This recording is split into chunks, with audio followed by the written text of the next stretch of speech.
Da, mi smo deo Hearing Voices mreže međunarodne i bili smo u Londonu kod naše partnerske organizacije Mind in Camden. Naš tim se sastojao iz volontera, profesionalaca i korisnika psihijatrijskih usluga i bili smo tamo na treningu za vođenje grupa Hearing Voices za implementaciju ovog celog alternativnog pristupa psihijatriji u mentalnom zdravlju u Srbiji. Pa prvo ono što je najupečatljivije to je da oni izdvajaju mnogo više sredstava kao država za mentalno zdravlje, a drugo i pojedinačni planovi za oporavak svih tih korisnika tamo su mnogo zbiljnije shvaćeni od strane države i sistema i društva u kom žive.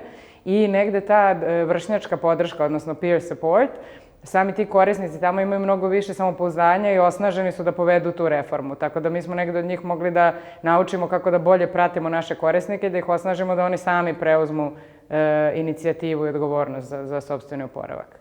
Znači, nastavili smo sa tom grupom samopomoći koja funkcioniše u Beogradu. Išli smo u druge bolnice i ove institucije mentalnog zdravlja da njima prikažemo ovaj pristup i da edukujemo njihove zaposlene i korisnike kako da koriste Hearing Voices grupe u svom radu.